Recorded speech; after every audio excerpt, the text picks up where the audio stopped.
Cosmic Children Festival 2009. Nunca sabes lo que puede pasar aquí en este festival tan entrañable. Y hoy tenemos la visita de David Rastovich, a ver si lo pronuncio bien para ustedes. Vamos a charlar un poquitín con él sobre sus tablas, su visita a Cantabria y el surf en general.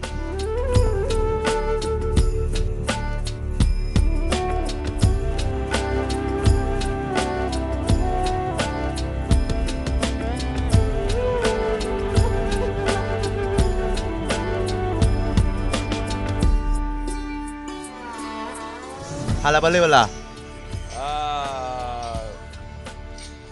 I don't know what that means. Do you come in peace? Do you come in peace? Not really. No. I think I come in pieces. In pieces? Yeah. How many? 3. Got the man, the myth, the legend right here on the beach in Liencres. 3. The man, the myth, the legend, exactly. Wow. 3 pieces. This is all coming together. Pretty feng shui going on here on the beach in person. You don't know who he is. Is it him? Is it not? Let's see a little nose. A nose. It's a face. He's here. He blew it. When you went looking, I revealed. He revealed. Sorry, man. That's okay, man.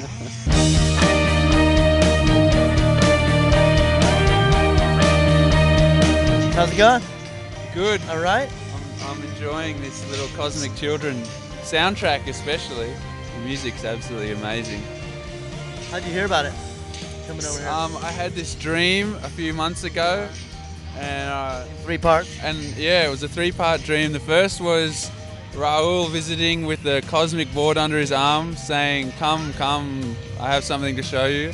The second part was the sun shining where I would be if I came here, and the sun not shining in Australia. And the third part was women, lots of women shining also. And so I thought, basically, that's a dream that should come true. So here we are. God, it just came true. This might, in fact, be a dream that's somebody else's dreaming. Yeah, totally. It's a collective dream. A cosmic collective dream.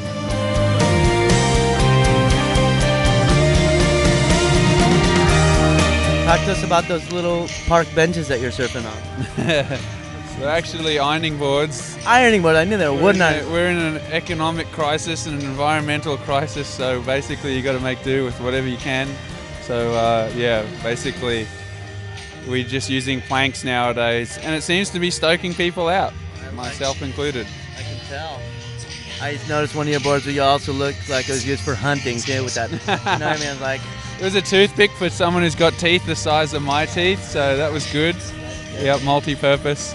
so you can use the wood board for a bench. You can make a little house. You can go out and fish with one of them, get some shelter, and then go surfing in the morning. Yeah, exactly.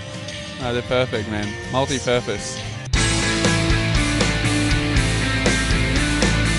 So where are you off to after your visit here to Cantabria?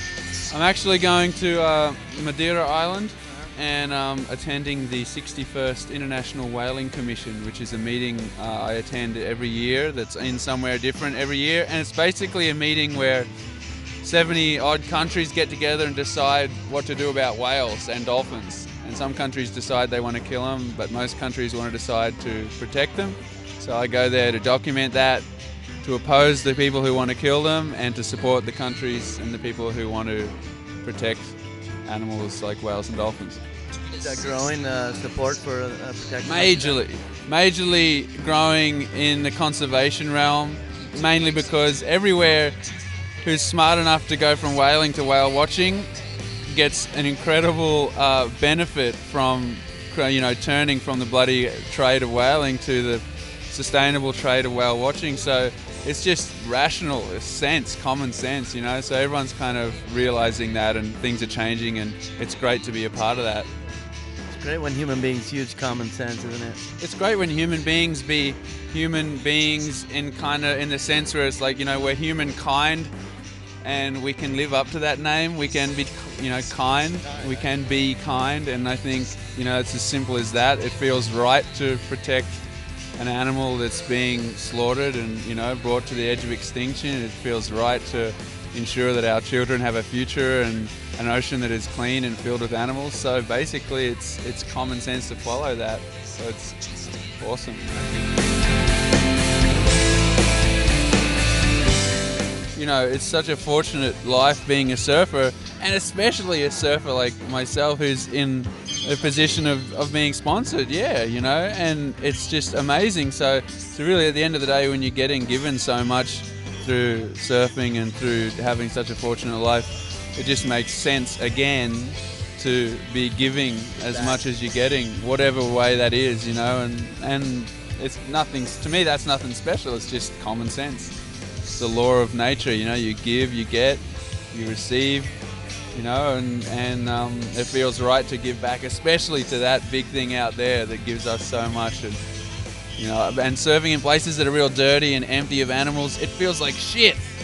That sucks, you know, and I don't want that to happen everywhere we go surfing, so doing what I can, my small part.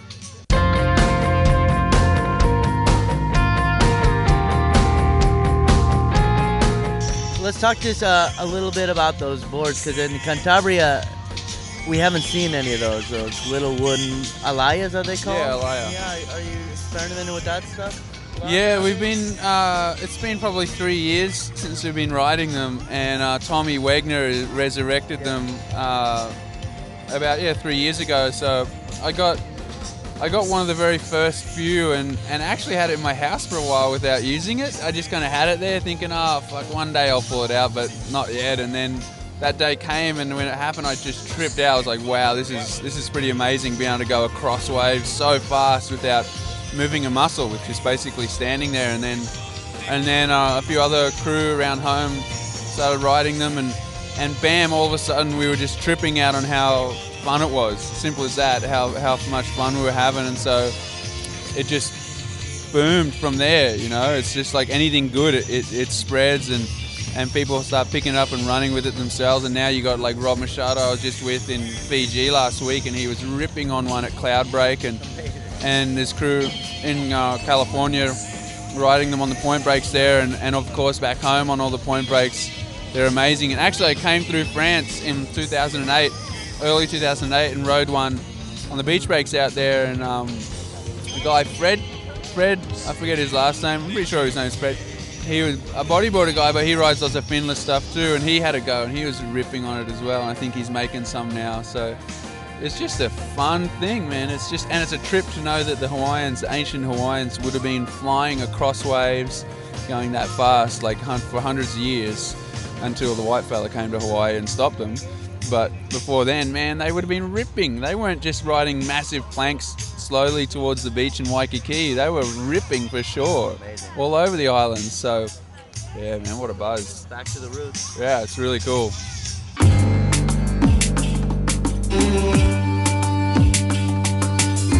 How long does it take you to choose a board on a given day? Actually, it takes me no time at all to choose what board I'm going to ride any day. Really, it's kind of instantaneous. Like when I look at the water on a certain day, something will just pop into my head, and it's just like, oh, that's what I got to ride. It's real intuitive. Like it's like, you know, your intuition is based on your feelings, and feelings work a lot faster and a lot more powerfully than thoughts. When you think about it, when you feel fear in your body, at that moment you have about probably a minimum of a dozen thoughts running through your mind in that 1 second. So really, when I look at the water, I have a feeling of what I want to ride, and when that comes in, I just go, oh, that's it, that's what I got to do, that's what I'm going to ride, and I don't think about it. And most of the time I'll get written off because I'll be riding something that's kind of crazy on a certain day by other people, but I don't really give a shit because it feels good, and yeah, it's like, you know, it's a feeling. So yeah, it's just a feeling thing to me, and it happens really quickly. Really, really quickly. You go through life that way too? Yeah, exactly the same.